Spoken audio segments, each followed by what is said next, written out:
Now that you have the car wheels spinning properly based on car travel, the next step is to control the turning of the front wheels. What I call turning in this case is a rotation you apply to the front wheels as the car steers left or right. Here, you'll establish a link between the turning of the front wheels and the rotation of the steering wheel.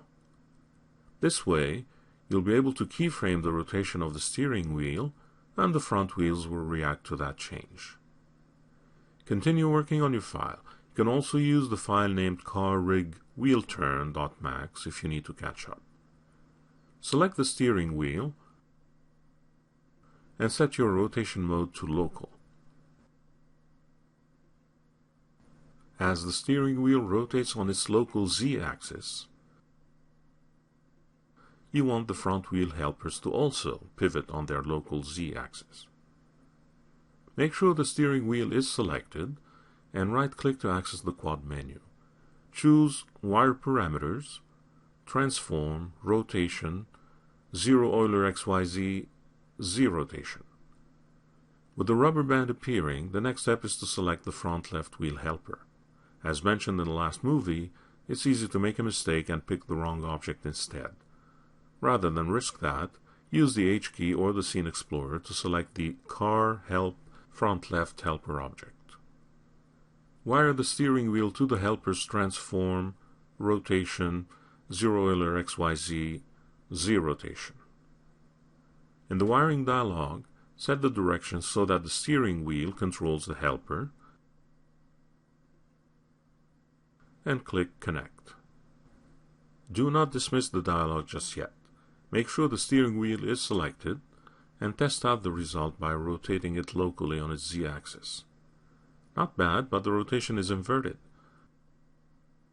Place a minus sign in front of the formula and update it. Try it again. Much better, but you still need to fine-tune it. Usually, a steering wheel lock-to-lock range, as it is called, is far superior to that of a turning wheel. The front wheels on an average car may turn to about 45 degrees left or right, giving them a range of about 90 degrees. A steering wheel, however, typically has about 3.5 revolutions, from left lock to right lock. In fact, the ratio between steering wheel and front wheel rotations is often about 14:1 on a regular car. Sports car may have a smaller ratio, maybe 9 or 10:1. It's even smaller on race cars. A Formula 1 car, for example, is probably closer to a 3:1 ratio. On your average everyday car, especially one built in the 60s, the ratio is around 14:1. Therefore, divide the formula by 14 and update it again. Test the results. They should be quite a bit more natural this time around.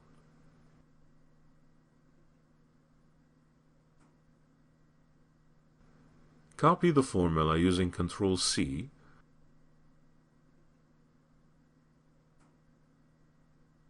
and repeat the procedure for the right wheel helper.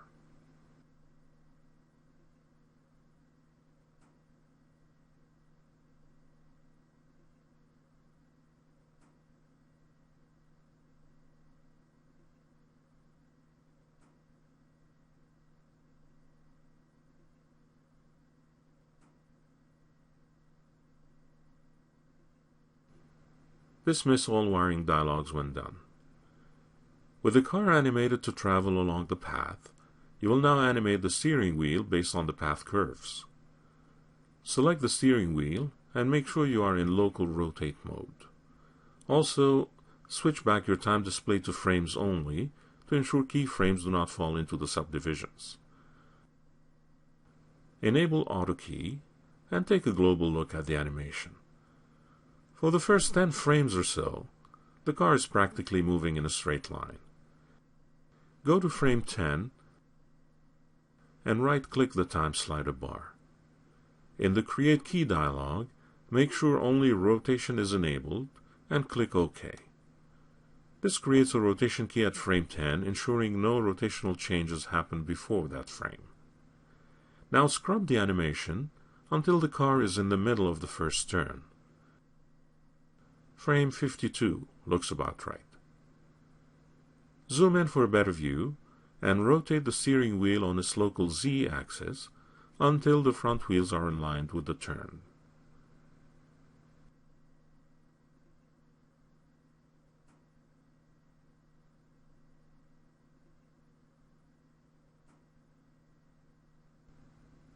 Zoom back again and scrub the animation until the car is in the middle of the second turn. Frame 112 looks good. Zoom in again and rotate the steering wheel the other way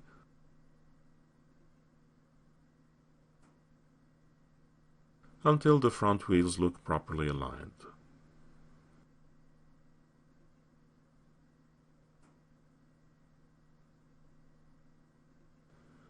Finally, go to the frame where you feel the wheels should be straight again.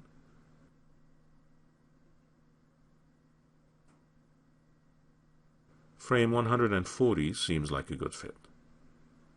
Here, you need to bring back the steering wheel to its original position. Although we didn't take note of the rotation values we established a second ago, there is an easy way to reverse them. One way is to copy the keyframe at frame 10, which represents the steering wheel at the original 0 angle. This can be done by holding the Shift key and moving the keyframe from 10 to 140.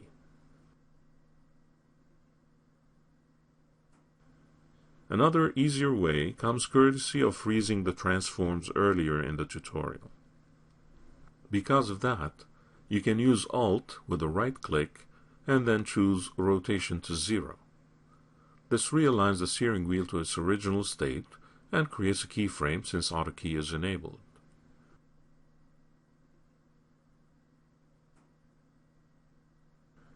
Exit AutoKey when done. Adjust your view and scrub the animation to test the results.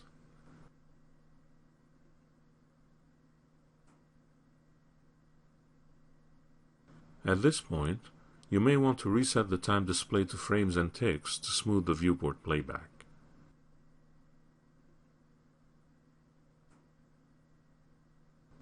The animation is getting better, but you can improve on it still. A heavy car from the 60s tends to have a lot of body roll when taking a turn. You need to establish a link between the body rotation and the steering wheel. This way, every time the car makes a turn, the body will lean a bit towards the outside of the turn. This is what you do in the next movie.